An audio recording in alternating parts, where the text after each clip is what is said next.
31 अगस्त 2017 के दिन 7 साल की आद्या सिंह को गुड़गांव के फोर्टिस अस्पताल में भर्ती कराया जाता है। आद्या को डेंगू के लक्षण थे, लेकिन 14 दिन बाद ही आद्या की मौत हो जाती है। इसके बावजूद फोर्टिस अस्पताल ने आद्या के परिवार को 14 दिन के इलाज के लिए 16 लाख रुपए का बिल पकड़ा दिया। निजी अस्पताल फोर्टिस ने बच्ची का शव ले जाने से पहले उसके परिवार वालों से दरअसल 16 लाख रुपए का बिल देने को कहा था। मामला सोशल मीडिया पर उठा और जांच बैठी। जांच कमेटी ने पाया कि फोर्टिस अस्पताल के द्वारा बिल बढ़ाने के लिए उस छोटी सी बच्ची को over diagnosed and over treated किया गया था। अस्पताल के बिल के हिसाब से आद्या को 14 दिन में 660 सिरिंज लगाई गई थी। इस बिल में 1600 ग्लव्स के लिए भी चार्ज किया गया था। जो शुगर स्ट्रिप मात्र 13 रुपए में मिलती है, उसका बिल 200 रुपए लगाया गया था। जब नेशनल फार्मास्यूटिकल प्राइसिंग अथॉरिटी ने इस मामले की जांच की तो पता चला कि फोर्टिस अस्पताल ने आद्या के बिल में कुछ दवाइयों के दाम तो 17 गुना यानी 1700% तक बढ़ा दिए थे। 15 रुपए की खरीदी गई एक डिस्पोजल सिरिंज के लिए पेशेंट से 200 रुपए लिए गए थे। ऐसे ही 6 रुपए में खरीदे जाने वाले 3 वे स्टॉप कॉक वाल्व के लिए 106 रुपए चार्ज किए गए थे। 9 रुपए में खरीदे गए ग्लव्स के लिए 75 रुपए लिए गए थे। आद्या सिंह के पिता एक नॉर्मल जॉब करते थे। आद्या के इलाज के लिए उन्होंने 5 लाख रुपए का लोन लिया था। ये कहानी अकेली आद्या या आद्या के पिता की नहीं है, बल्कि ये कहानी है हम लाखों इंडियंस की।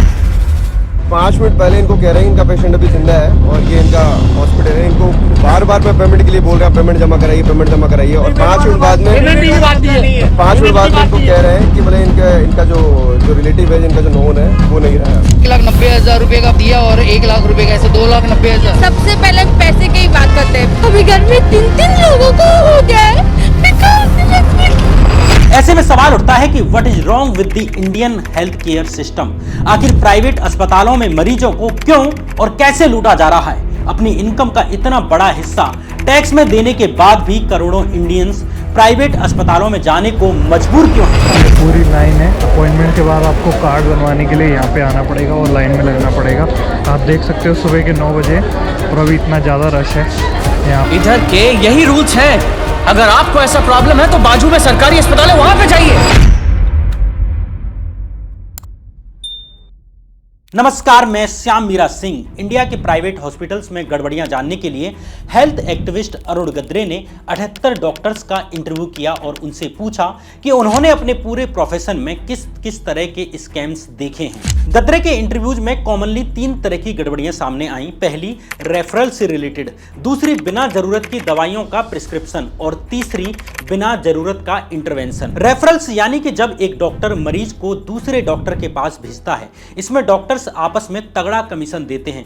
जैसे हार्ट ब्लॉकेज को ठीक करने के लिए की जाने वाली एंजियोप्लास्टी सर्जरी के रेफरल के लिए डॉक्टर्स को 30,000 40,000 रुपए तक का कमीशन मिलता है। जितना बड़ा कॉर्पोरेट हॉस्पिटल उतना ही बड़ा कमीशन। अरुण गद्रे ने कहा कि उनकी प्रैक्टिस के शुरुआती दिनों में फिजिशियंस उनके पास पेशेंट्स को बिना किसी कमीशन के रेफर किया करते थे, लेकिन धीरे धीरे ये सब बदलने लगता है और जब उन्होंने वो कमीशन देने से इनकार कर दिया तो डॉक्टर्स ने उनके पास पेशेंट को रेफर करना बंद कर दिया। इससे उनका बहुत नुकसान होना शुरू हो गया। इसके अलावा एक चीज होती है सिंक टेस्ट, जो डॉक्टर्स का पैसे कमाने का एक कॉमन तरीका है। इसमें डॉक्टर्स पेशेंट्स को बहुत ज्यादा लैब टेस्ट कराने के लिए कहते हैं। बहुत से केसेस में पेशेंट्स को इन टेस्ट की कोई जरूरत ही नहीं होती। बहुत बार तो इन टेस्ट में कुछ ही टेस्ट लिए जाते हैं और बाकी ब्लड फेंक दिया जाता है। उसके बाद जो टेस्ट नहीं लिए गए हैं उनकी फेक रिपोर्ट्स बना दी जाती हैं। इन टेस्ट का एक लंबा चौड़ा बिल आता है जिसे डॉक्टर्स और पैथोलॉजिस्ट आपस में बांट लेते हैं। बहुत बार मरीजों को किसी सर्जरी की जरूरत नहीं होती, लेकिन डॉक्टर्स उन्हें बिना जरूरत के ही सर्जरी करने के लिए बोल देते हैं ताकि उनका पैसा बन सके। जैसे बहुत बार महिलाओं की बिना जरूरत के ही सी सेक्शन डिलीवरीज यानी पेट काटकर डिलीवरीज कर दी जाती हैं। कई बार प्रेग्नेंट महिलाओं को यह बोलकर सर्जरी कर दी जाती है कि उनके गर्भपात के चांसेज हैं, इसलिए बिना जरूरत के ही सर्वाइकल स्टिचेज लगा दिए जाते हैं सिर्फ बिल बढ़ाने के लिए। इसलिए ट्रांसपेरेंसी इंटरनेशनल ने भी कहा है कि इंडिया का health care sector police force के बाद दूसरा सबसे करप्ट सेक्टर है। इसी चीज पर ब्रिटिश मेडिकल जर्नल यानी कि BMJ ने एक पेपर पब्लिश किया। इस पेपर के हिसाब से उन्हें एक ऑप्थेल्मोलॉजिस्ट यानी कि नेत्र विशेषज्ञ का कहना था कि उन्हें हर महीने कम से कम 1000 लोगों की जांच करने का टारगेट मिलता है। क्योंकि टारगेट्स पूरे करने होते हैं इसलिए उन्हें अननेसेसरी जांच लिखनी पड़ती हैं। बड़े बड़े प्राइवेट अस्पताल डॉक्टर्स को टारगेट्स देते हैं ताकि ज्यादा से ज्यादा कमाई हो सके, चाहे मरीज को जरूरत हो या ना हो। इन हॉस्पिटल्स में बहुतों बार बिना जरूरत के ही सिर्फ टारगेट्स पूरे करने के लिए ही पेशेंट्स को एडमिट कर लिया जाता है। बीएमजे की रिपोर्ट के अनुसार अगर कोई डॉक्टर अपने मंथ का टारगेट पूरा करने में फेल हो जाता है तो उसे उसका कॉन्ट्रैक्ट खत्म करने की वार्निंग भी दे दी जाती है। कॉन्ट्रैक्ट रिन्यूअल के समय एक डॉक्टर की वैल्यू, उसकी औकात इस बात पर जांची जाती है कि उसने अस्पताल को कितना रेवेन्यू जनरेट करके दिया। ये डॉक्टर्स हॉस्पिटल्स में एक तरह से एक मजदूर की तरह ही या एक डेली वेज वर्कर की तरह ही काम करते हैं। मतलब कि उन्हें इस बेसिस पर पैसा दिया जाता है कि उन्होंने हॉस्पिटल्स का कितना फायदा करवाया। ये एक बहुत बड़ा कारण है कि डॉक्टर्स पेशेंट्स को अननेसेसरी सर्जरीज रिकमेंड करते हैं। टाइम्स ऑफ इंडिया अखबार पर पब्लिश्ड एक रिपोर्ट के अनुसार 12,500 पेशेंट्स जिन्हें डॉक्टर्स के द्वारा सर्जरी कराने की सलाह दी गई थी, सेकंड ओपिनियन कंसल्टेंट्स के अनुसार इनमें से 44% को सर्जरी की जरूरत ही नहीं थी। बस अस्पतालों की कमाई बढ़ाने के लिए मरीजों को अननेसेसरी सर्जरी करने के लिए बोल दिया गया। इंटरेस्टिंगली बड़े बड़े हॉस्पिटल्स मार्केटिंग के ऐसे एक्सपर्ट्स को हायर कर रहे हैं जो अस्पताल के रेवेन्यू को मैक्सिमाइज कर सकें। इन मार्केटिंग एक्सपर्ट्स के आगे अस्पताल में काम करने वाले डॉक्टर्स की भी नहीं चलती। डॉक्टर्स की स्थिति एक सेल्समैन की जितनी रह गई है, जिसे हॉस्पिटल का रेवेन्यू बढ़ाने के लिए मरीजों से टारगेट पूरे करने होते हैं। इसी तरह बड़े प्राइवेट अस्पतालों के पास मरीजों से पैसा कमाने का एक और कॉन्सेप्ट है जिसे स्टार डॉक्टर कहा जाता है। ये स्टार डॉक्टर्स ऐसे डॉक्टर्स होते हैं जिनका शहर में या मार्केट में बहुत नाम होता है। ये किसी एक स्पेशल हॉस्पिटल के साथ काम नहीं करते, बल्कि एक साथ अलग अलग हॉस्पिटल्स में एज ए फ्रीलांसर काम करते हैं। प्राइवेट अस्पताल मरीजों को ऐसे स्टार डॉक्टर से इलाज कराने के लिए रिकमेंड करते हैं और फिर उस मरीज से ज्यादा चार्ज लेते हैं। इसके अलावा मरीज को बिना जरूरत के अस्पताल में भर्ती रखने के ढेरों केस सामने आते हैं। ऐसा ही एक केस कोरोना के वक्त मेरठ शहर में सामने आया, जिसमें पेशेंट की मौत के बाद उसे कई दिनों तक वेंटिलेटर पर रखा गया। पहले तो कई दिनों तक डॉक्टर डेड बॉडी को परिवार वालों को देने से बचते रहे और फिर जब परिवार वालों ने कहा कि वो पेशेंट को किसी दूसरे अस्पताल में ले जाना चाहते हैं तो पेशेंट को मृत घोषित कर दिया गया। कुछ साल पहले कंपटीशन कमीशन ऑफ इंडिया ने 4 साल तक एक इन्वेस्टिगेशन की। ये इन्वेस्टिगेशन एनसीआर के 12 बड़े हॉस्पिटल्स पर की गई, जिसमें पता चला कि ये हॉस्पिटल्स अपने नाम और स्टेटस का फायदा उठाकर रूम्स के लिए बहुत ज्यादा पैसे चार्ज कर रहे हैं। और सिर्फ रूम्स ही नहीं, दवाइयों, टेस्ट, मेडिकल डिवाइसेज, इन सब के लिए बहुत ज्यादा पैसा चार्ज किया जा रहा है। कुछ अस्पतालों के रूम चार्जेस तो 3 या 4 स्टार होटल्स के रूम से भी ज्यादा थे। ऐसे अस्पतालों में Apollo, max, Fortis, sir Gangaram जैसे बड़े हॉस्पिटल शामिल थे। साल 2018 में नेशनल फार्मास्यूटिकल प्राइसिंग अथॉरिटी को पता चला कि बहुत से प्राइवेट हॉस्पिटल्स ऐसी दवाइयां प्रेस्क्राइब करते हैं जो प्राइस कंट्रोल के अंदर नहीं आती हैं, ताकि वो इन्हें महंगे दामों में बेच सकें। अब प्राइस कंट्रोल क्या होता है, इसे थोड़ा सा समझ लेते हैं। दरअसल हर कुछ सालों में हेल्थ मिनिस्ट्री कुछ एक्सपर्ट्स के साथ मिलकर national list of essential medicine यानी कि जरूरी दवाइयों की एक लिस्ट बनाती है। इनके प्राइसेज को फिक्स कर दिया जाता है और ये इस प्राइस से महंगी नहीं बेची जा सकती। लेकिन अस्पतालों ने इनका भी तोड़ निकाल लिया कि ऐसी दवाइयां प्रेस्क्राइब करो जो इस लिस्ट में ही नहीं आती हों। इस रिपोर्ट में यह भी पता लगा कि दवाइयां बनाने वाली कंपनीज नई दवाइयां या नए कॉम्बिनेशंस बनाती हैं ताकि प्राइस कंट्रोल से बच सके। मानकर चलिए दवाइयों का एक फॉर्मूला है और इसमें ये चीजें होती हैं। इनकी कीमत सरकार ने प्राइस कंट्रोल के तहत तय कर दी। अब ये क्या करेंगे कि दवाई का कॉम्बिनेशन ही बदल देंगे। इन कॉम्बिनेशंस का कोई खास फायदा नहीं होता, कोई मेडिकल बेनिफिट्स नहीं होते, लेकिन फिर भी इन्हें काफी ऊंची दामों पर बेचा जाता है। इस तरह हॉस्पिटल्स और दवाई बनाने वाली कंपनी दोनों इसका फायदा उठाती हैं। जिस तरह की परिस्थितियां हमारे आसपास हैं, हमें 2 चीजें जरूर करवा लेनी चाहिए, एक हेल्थ इंश्योरेंस, दूसरा टर्म इंश्योरेंस। आप खुद जिंदा हैं और कमाते हैं तो अगर एक बार को हेल्थ इंश्योरेंस नहीं भी है तब भी आप कैसे भी उधार लेकर सुधार लेकर कैसे भी ये महंगा इलाज करवा सकते हैं। लेकिन सोचिए अगर आप ही नहीं रहे तो आपके पेरेंट्स, आपकी वाइफ, आपके भाई बहन, बच्चों का क्या होगा। इसलिए कुछ लोग अपनी फैमिली का फ्यूचर सिक्योर करवाने के लिए टर्म इंश्योरेंस लेते हैं ताकि उनके बाद उनकी फैमिली के पास कुछ पैसे हों, वे अपनी नॉर्मल लाइफ मेंटेन कर सकें। अगर कोई लोन है जैसे होम लोन, कार लोन या स्टडी लोन, तो उसे बिना किसी परेशानी के वे चुका सकें आपके बाद। एक स्टडी के अनुसार 55% लोगों को यह मालूम ही नहीं है कि टर्म इंश्योरेंस होता क्या है। वहीं केवल 17% नौजवानों ने ही टर्म इंश्योरेंस ले रखा है, जबकि कम उम्र में टर्म इंश्योरेंस लेने पर प्रीमियम कम देना पड़ता है। साल में सिर्फ 10,000 रुपए खर्च करने पर 1 करोड़ रुपए तक का कवर मिलता है।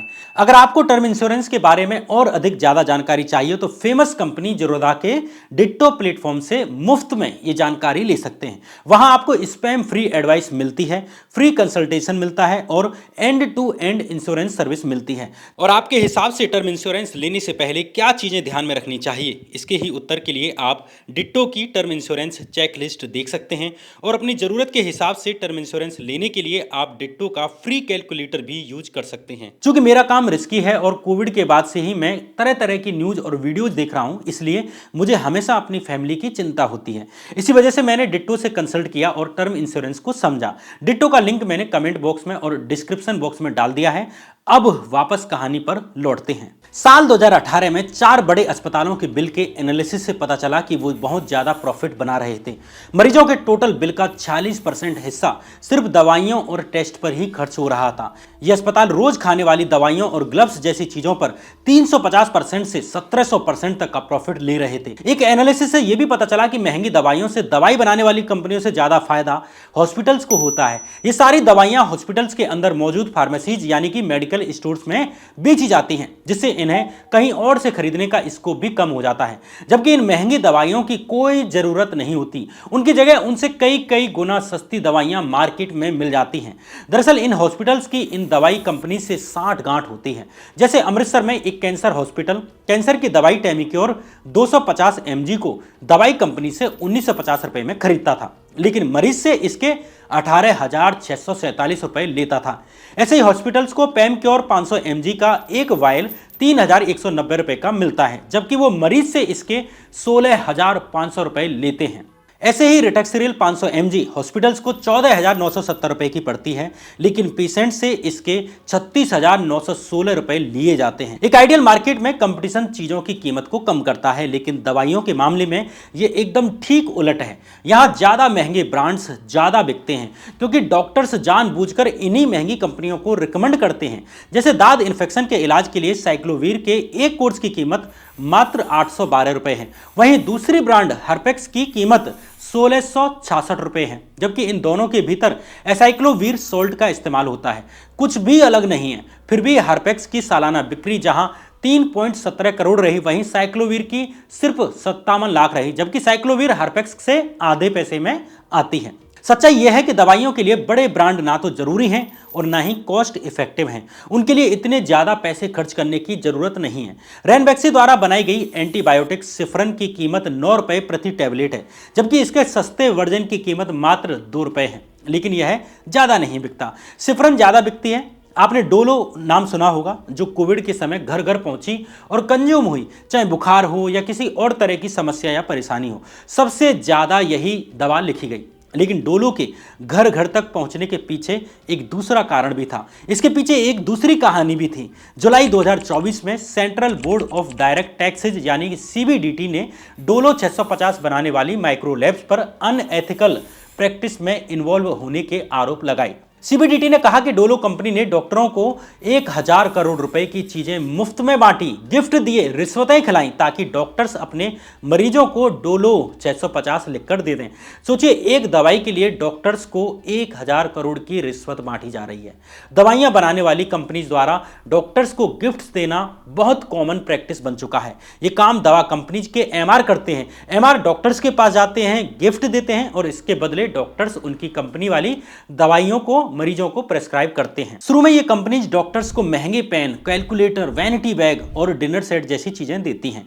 उसके बाद जब ये डॉक्टर्स इनकी दवाई लिखने का वायदा कर देते हैं तो उनको मिक्सर, टेलीविजन, फ्रिज जैसी चीजें दी जाती हैं। फिर दवाई कितनी बिक रही है उसके हिसाब से भी इंसेंटिव होते हैं। जैसे एक कार खरीद दी गई और उसके इंस्टॉलमेंट दवाई कंपनी भरेगी और कार रहेगी डॉक्टर जी के पास। एक मामले में तो डॉक्टर के घर पर होम थिएटर तक बना दिया गया। इसी तरह दवा कंपनियां डॉक्टर्स को फॉरेन ट्रिप्स भी देती हैं और ये बहुत कॉमन है।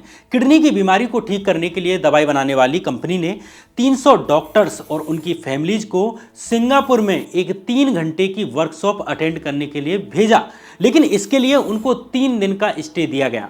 इंटरेस्टिंगली आज इसी कंपनी की दवाइयां सबसे ज़्यादा बिकती हैं। 2015 और 16 में डिपार्टमेंट ऑफ फार्मास्यूटिकल के पास लगभग 20 कंपनियों की कंप्लेंट आई कि ये डॉक्टर्स और मेडिकल स्टोर्स को अपनी दवाइयां बिकवाने के लिए रिश्वत दे रही हैं।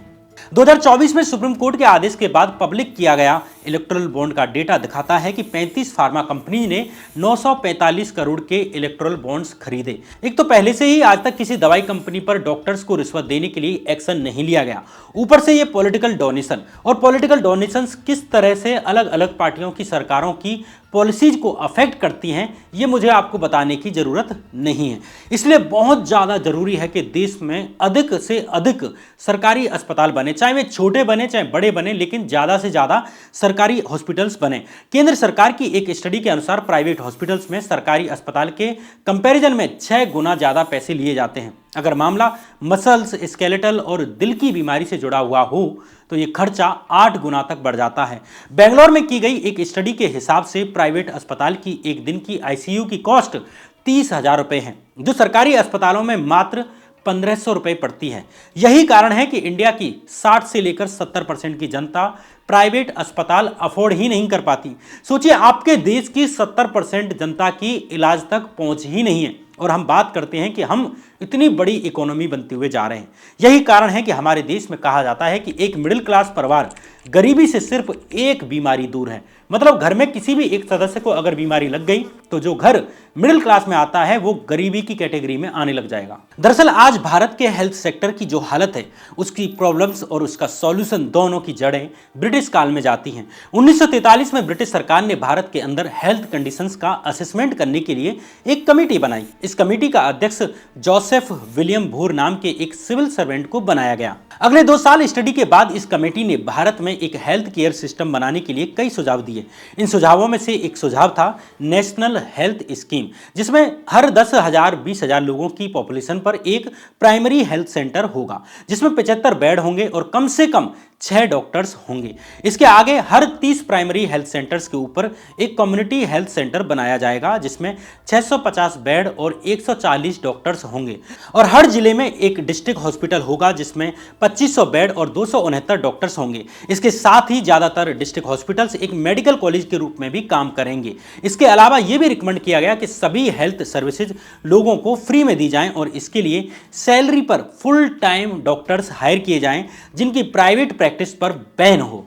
कुछ साल बाद ही भारत आज़ाद हो जाता है, इसलिए नेहरू सरकार ने भोर कमेटी की इन रिकमेंडेशंस पर इस रिपोर्ट पर काम करना शुरू कर दिया। 1952 से ही भारत में प्राइमरी हेल्थ सेंटर्स बनाए जाने शुरू हो जाते हैं। लेकिन जैसा हर सरकारी प्रोग्राम के साथ होता है, धीरे धीरे आगे की सरकारें सिर्फ खाना पूर्ति पर आ जाती हैं। सरकार ने इन हॉस्पिटल्स में कितने डॉक्टर्स होंगे उसके स्टैंडर्ड्स भी गिरा दिए। इसका परिणाम आज ये है कि आज एक प्राइमरी हेल्थ सेंटर पर जिस पर 6 डॉक्टर्स होने चाहिए थे, उस पर सिर्फ एक MBBS डॉक्टर होता है, और हर प्राइमरी हेल्थ सेंटर के अंडर लगभग 30,000 लोग आते हैं, जबकि भोर कमेटी के अनुसार 20,000 लोगों पर एक प्राइमरी हेल्थ सेंटर होना चाहिए था। इसमें भी दिक्कत यह है कि ये एक डॉक्टर भी सिर्फ कागज पर होते हैं, असल में वो गायब ही होते हैं। 2011 की एक रिपोर्ट के अनुसार लगभग 43% डॉक्टर्स छुट्टी पर रहते हैं। इसमें भी बिहार जैसे राज्यों में यह आंकड़ा 67% तक पहुंच जाता है। यह हालात देश के प्राइमरी हेल्थ सेंटर्स की हैं। वहीं अगर कम्युनिटी हेल्थ सेंटर्स की बात की जाए तो इंडिया में कुल 5,491 कम्युनिटी हेल्थ सेंटर्स होते हैं।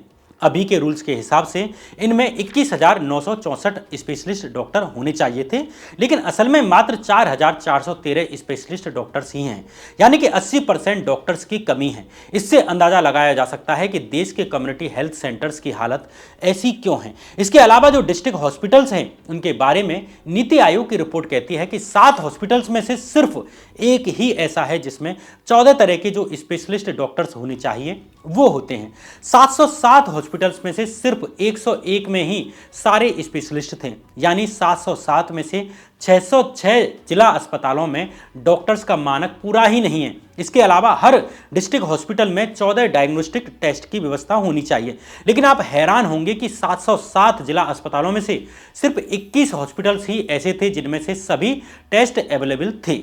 ये किसी गांव के अस्पताल की बात नहीं हो रही, बल्कि ये जिला अस्पतालों की बात हो रही है। जब हमने इस प्रॉब्लम के पीछे के असली कारण को जानने की कोशिश की तो और भी शॉकिंग जानकारियां मिलती हैं। 2018 के आंकड़ों के हिसाब से भारत में 70,000 के आसपास मेडिकल सीट्स हैं और इनमें से 33,472 सरकारी मेडिकल कॉलेजेस में हैं और 36,490 प्राइवेट मेडिकल कॉलेजेस में हैं। यानी कि लगभग आधे डॉक्टर सरकारी कॉलेजों से पढ़कर आ रहे हैं, सब्सिडी पर पढ़ रहे हैं, टैक्स के पैसे पर पढ़ रहे हैं, लेकिन इसके बाद भी सिर्फ 10% डॉक्टर ही सरकार के साथ काम कर रहे हैं। जो डॉक्टर सरकारी मेडिकल कॉलेजेस में पढ़ते हैं उनकी फीस बहुत ज़्यादा कम होती है, उनकी पढ़ाई का खर्चा सरकार उठाती है। सरकार घर से नहीं उठा रही, बल्कि इन्हीं गरीब लोगों के टैक्स से जो 20-20 30-30 रुपये जो गरीब लोग टैक्स में देते हैं उससे पढ़ाती है। जैसे एम्स एक स्टूडेंट को MBBS डॉक्टर बनाने के लिए उस पर 1,70,00,000 रुपए खर्च करता है। वहीं एम्स में एक स्टूडेंट से फीस के तौर पर सिर्फ 850 रुपए हर साल लिए जाते हैं। लेकिन इसके बदले में सरकार को क्या मिलता है और जिन लोगों ने इनकी पढ़ाई के लिए टैक्स दिया है उन्हें क्या मिलता है? एम्स के शुरू के 42 बैचेज में 2129 स्टूडेंट्स पास हुए। जब इन स्टूडेंट्स को ट्रैक किया गया तो पता चला कि इनमें से 53% डॉक्टर्स विदेश चले गए। एम्स के अलावा जो बाकी सरकारी मेडिकल कॉलेजेस हैं वहां भी सरकार हर साल एक स्टूडेंट पर लगभग 35 लाख रुपए खर्च करती है और पूरे कोर्स के दौरान 1 करोड़ से भी ज्यादा। लेकिन इनमें से अधिकतर या तो खुद का क्लिनिक चलाते हैं या विदेश भाग जाते हैं, मतलब पढ़ेंगे टैक्स के पैसे पर और मौज मारेंगे विदेश में। हालात इतने खराब हैं कि अमेरिका में जो दूसरे देशों से आकर काम करने वाले टोटल डॉक्टर्स हैं उनमें 20% से भी ज्यादा इंडिया से पढ़े हुए हैं। हालांकि सरकारों ने इसका एक सॉल्यूशन निकाला कि जो बच्चे सरकारी मेडिकल कॉलेज से पढ़ेंगे उन्हें एक बॉन्ड साइन करना पड़ेगा। जब वो डॉक्टर बन जाएंगे तो उनको कुछ साल सरकारी नौकरी करनी होगी, वरना फाइन देना होगा। ये अलग अलग राज्यों में 2 से 5 साल तक है और फाइन भी 50 लाख तक है। लेकिन इसके बाद भी डॉक्टर्स बड़ी मुश्किल से अपना बॉन्ड पूरा करते हैं, या तो तकरीब निकाल लेते हैं जिससे वो इससे बच जाएं, या ये टाइम पूरा होते ही वो प्राइवेट प्रैक्टिस में भाग जाते हैं। जैसे तमिलनाडु में 144 डॉक्टर्स ऐसे थे जिन्होंने बॉन्ड भरने के बाद नौकरी ज्वाइन की, लेकिन उसके बाद भगोड़े हो गए, यानी सरकारी अस्पताल जाना ही बंद कर दिया। और ऐसे ही असम में 2019 के बाद से 98 सरकारी डॉक्टर्स ने वॉलंटरी रिटायरमेंट ले लिया और 76 डॉक्टर्स ने रिजाइन कर दिया। ऐसे ही राजस्थान में डॉक्टर्स ने सरकारी नौकरी के लिए अप्लाई किया और वो सेलेक्ट भी हुए, लेकिन अपॉइंटमेंट लेटर आने के बाद 40% डॉक्टर्स ने नौकरी ज्वाइन ही नहीं की। हरियाणा के नारनौल के सिविल हॉस्पिटल में 2016 में जब चेकिंग की गई तो 5 डॉक्टर्स लंबे समय से एब्सेंट मिले। इनमें से एक भाई साहब तो 2012 से एब्सेंट थे और 2 लोग 2013 से एब्सेंट थे और 2 लोग 2015 से, मतलब सालों साल एब्सेंट। बिहार, तमिलनाडु, झारखंड और उत्तराखंड जैसे राज्यों में 50% से भी ज्यादा डॉक्टर्स एब्सेंट रहते हैं। ऐसा भी नहीं है कि सरकार इन सरकारी डॉक्टर्स को एकदम कम सैलरी देती है। सच यह है कि MBBS डॉक्टर की सरकारी हॉस्पिटल्स में सैलरी 50,000 से 80,000 तक होती है। एम्स जैसे संस्थानों में ये 1 लाख तक भी होती है, लेकिन इसके बाद भी डॉक्टर्स प्राइवेट प्रैक्टिस करना ज्यादा प्रीफर करते हैं। इसके अलावा जो डॉक्टर्स सरकारी नौकरी कर भी रहे हैं वो साथ में अपनी खुद की प्राइवेट मेडिकल प्रैक्टिस भी चला रहे हैं और इसमें भी कुछ पैटर्न चलते हैं। या तो ये सरकारी डॉक्टर्स अपने खुद के क्लिनिक चलाते हैं या फिर प्राइवेट नर्सिंग होम और अस्पतालों में जाकर अपनी सर्विसेज देते हैं। कुछ डॉक्टर्स ने तो खुद के प्राइवेट अस्पताल खोल रखे हैं। अब क्योंकि वो सरकारी नौकरी में होते हैं इसलिए इन प्राइवेट अस्पतालों का रजिस्ट्रेशन किसी और के नाम पर करवा देते हैं और ये सब करने में उन्हें कोई डर नहीं है, कोई मुश्किल नहीं आती। क्यों? क्योंकि इस देश में करप्शन ही इतना है। यहां गरीबों के खिलाफ एक बड़ा कॉन्ट्राडिक्शन भी है, वो ये कि प्राइवेट प्रैक्टिस के जरिए पैसे कमाने के लिए जरूरी है कि सरकारी अस्पतालों में काम ही ना किया जाए। इसलिए ये डॉक्टर अपनी ड्यूटी ही नहीं करते भी हैं तो नाम की। सुबह जाते हैं, 1-2 घंटे OPD में बैठते हैं और फिर प्राइवेट प्रैक्टिस करने लगते हैं। इन डॉक्टर्स ने सरकारी अस्पतालों में अपने एजेंट भी बिठा रखे होते हैं जो मरीजों को इनके क्लिनिक में लेकर आते हैं। इन एजेंट्स को बाकायदा पे भी किया जाता है। ये हो गई डॉक्टर्स की बात। हमने खूब सारी डॉक्टर्स की बुराई कर ली, लेकिन सवाल यह है कि क्या इसके लिए केवल सरकारी डॉक्टर्स दोषी हैं? इंडियन मेडिकल एसोसिएशन यानी IMA ने issues faced by doctors in government services नाम से एक रिपोर्ट निकाली जिसमें उन्होंने कुछ इश्यूज आइडेंटिफाई किए जिनको डॉक्टर्स को फेस करना पड़ रहा है, जिनकी वजह से डॉक्टर्स सरकारी सर्विसेज में जाना नहीं चाहते। जैसे ओवर वर्कलोड, खराब सैलरी, खराब वर्किंग कंडीशंस, कंटिन्यूअस ट्रेनिंग का ना होना, इंफ्रास्ट्रक्चर इश्यूज, जॉब स्ट्रेस और सेफ्टी कंसर्न जैसे बड़े मुद्दे इस रिपोर्ट में पाए गए।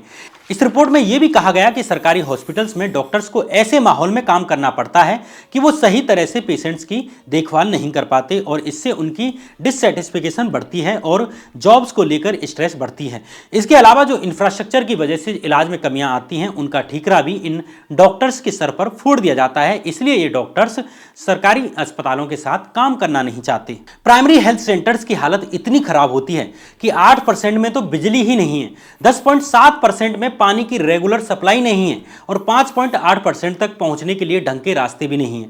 45% प्राइमरी हेल्थ सेंटर्स में डॉक्टरों के रहने के लिए जगह नहीं है। अब कम्युनिटी हेल्थ सेंटर्स पर आते हैं। 10% ऐसे कम्युनिटी हेल्थ सेंटर्स हैं जहां नॉर्मल डिलीवरी सर्विसेज अवेलेबल भी नहीं है। इसके अलावा 74.8% कम्युनिटी हेल्थ सेंटर्स ऐसे हैं जहां गायनेकोलॉजिस्ट यानी कि महिला रोगों की जो विशेषज्ञ होती हैं उनके डॉक्टर्स ही नहीं है। 34.8% कम्युनिटी हेल्थ सेंटर्स ऐसे हैं जहां के ऑपरेशन थिएटर काम ही नहीं करते।